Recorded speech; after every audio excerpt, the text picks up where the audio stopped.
pessoal, bem-vindos a mais um vídeo do nosso curso de Big Data Avançado e Mineração de Dados. Hoje nós veremos a parte 1 da revisão da terceira semana do curso. Vamos lá? Big Data Avançado e Mineração de Dados, revisão da terceira semana, parte 1.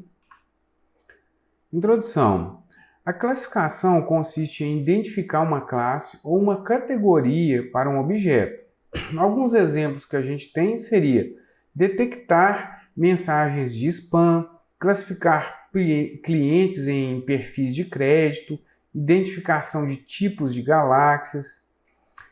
Basicamente, a classificação ela tem duas etapas, que seria o treinamento, onde a gente vai construir um modelo com base em objetos que já estão classificados. Depois, usando esse modelo, a gente vai fazer a previsão, que é a classificação de novos objetos. É importante que o modelo seja genérico o suficiente para atingir uma boa taxa de acerto, né? Então, a gente vai ver alguns detalhes importantes a respeito disso. Avaliação de classificadores. Os erros de treinamento são as classificações incorretas realizadas durante o treino. Já os erros de generalização são os erros que acontecem depois que a gente está classificando um objeto que não foi visto antes. É importante a gente medir o desempenho dos algoritmos para a gente poder testar, né, ver se um algoritmo está funcionando bem em cima de uma base de dados, para a gente ter uma estimativa desse erro de generalização, a gente saber se ele vai funcionar bem na prática depois. E também eu posso comparar a previsão, né, a precisão, aliás, de vários algoritmos para me ver qual que é o mais adequado para uma determinada base de dados.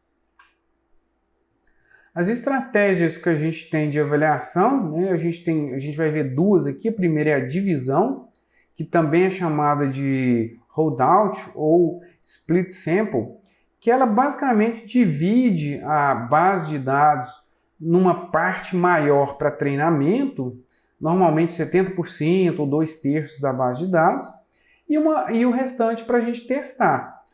Como que funciona? A gente faz o treinamento do algoritmo nessa partição maior, depois a gente pega a partição menor e tenta classificar os dados com o algoritmo e confere se ele acertou. Como a gente tem, né, a classe correta daquele dado, a gente consegue ver se o algoritmo acertou ou errou, e aí a gente contabiliza a taxa de acerto do algoritmo. Aqui a gente tem um exemplo de divisão de base de dados. A gente está usando aquela base de dados de vinhos, que está disponível na scikit-learn. Estamos usando o classificador Decision Tree Classifier, né, uma árvore de decisão. A gente vai ver mais para frente como que esse classificador funciona.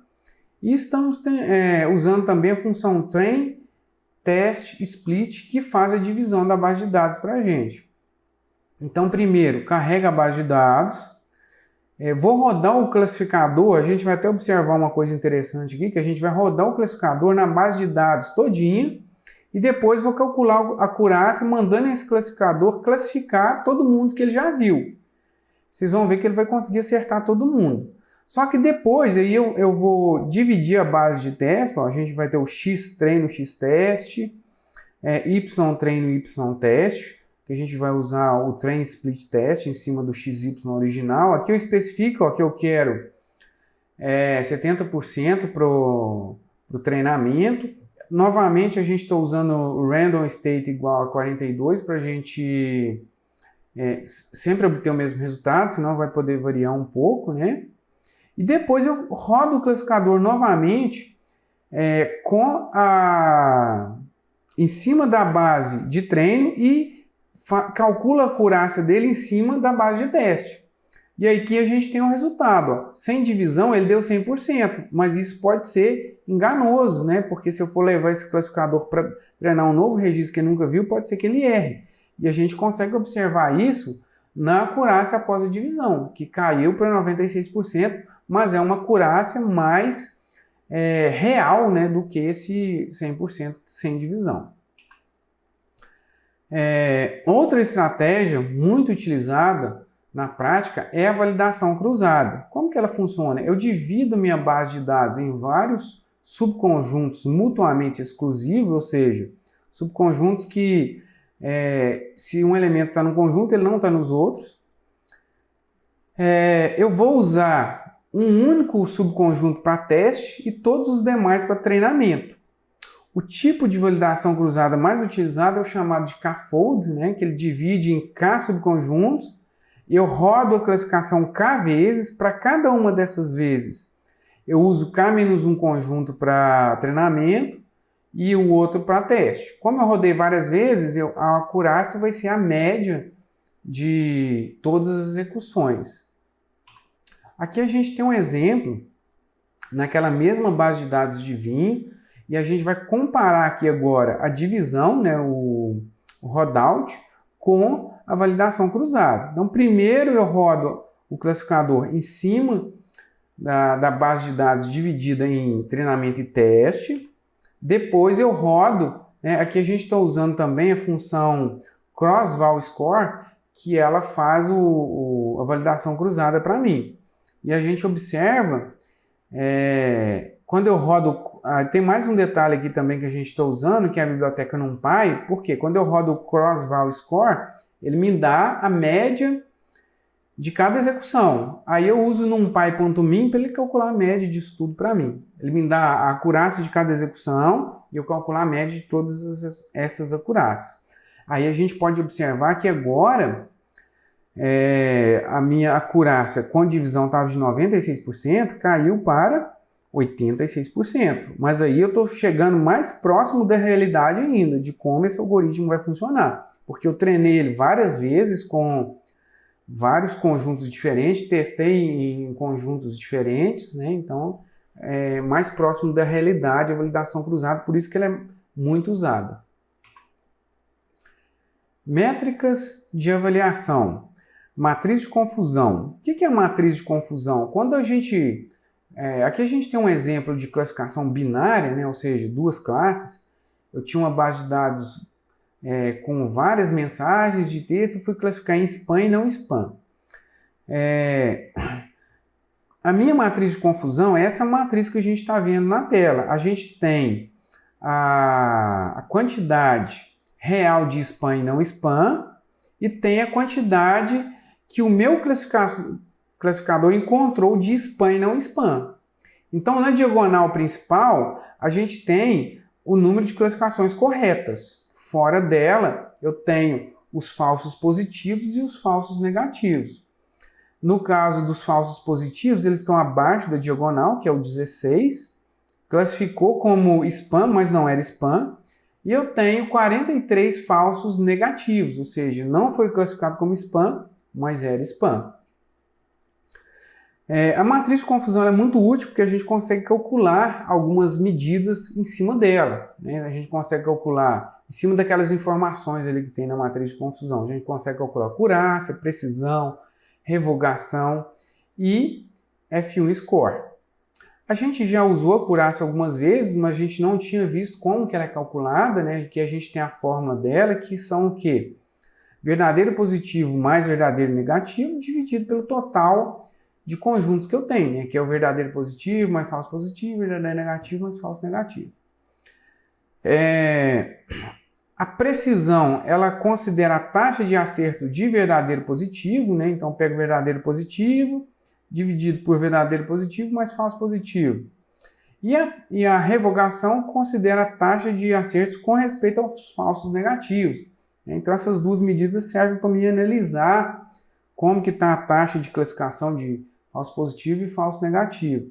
E eu tenho também o F1 score, que ele é muito utilizado porque ele considera a média harmônica da precisão e da revogação. Então, ele vai me dar uma medida mais precisa, considerando falso positivo e falso negativo, do que só a acurácia. Se a gente calcular aqui para a nossa matriz de confusão, né, a gente vai ter uma acurácia de 99,08%, precisão de 97,11%, revogação 92,59% e o F-measure ou F1 score, que ela também pode ser chamada, 94,80%. Aqui a gente tem agora um exemplo onde a gente calcula todas essas métricas, né? Então eu estou usando aqui o Precision Recall F-Score Support da biblioteca sklearn.metrics. Ele já vai me dar essas 4 medidas. O suporte é só a quantidade que aparece, né? Ele não é uma medida assim para ser considerada, mas é interessante a gente às vezes ver quantas classes tem ali de falso positivo, falso negativo, por exemplo. Vou usar a validação cruzada e uma árvore de decisão. Vou usar a base de dados de vinho, né? Então carrega a base de dados de vinho. Roda o classificador com validação cruzada, com 10 partições, esse CV igual a 10 são 10 partições, né?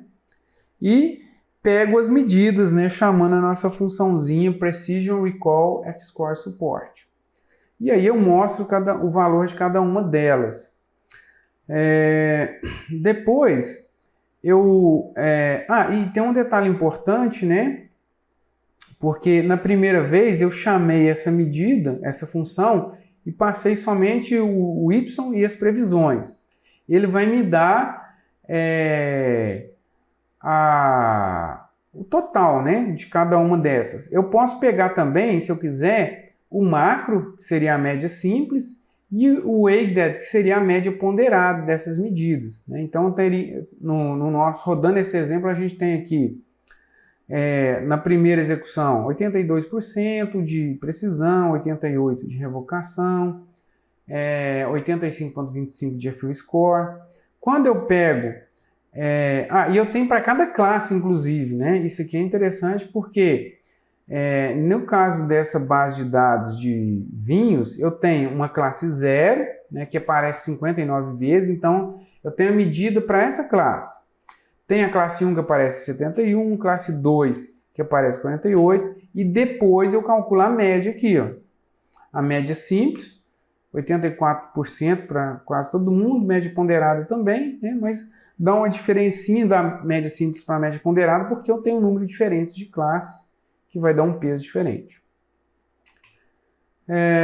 Então a gente encerra aqui, gente, a parte 1 da revisão da terceira semana do nosso curso. Fazemos as recomendações para vocês tentarem refazer os exercícios, tentarem resolver os exercícios, refazer os códigos, revisar o conteúdo, né? E fazer pesquisas complementares para sempre buscar ampliar o conhecimento de vocês. A gente se encontra no próximo vídeo. Bons estudos!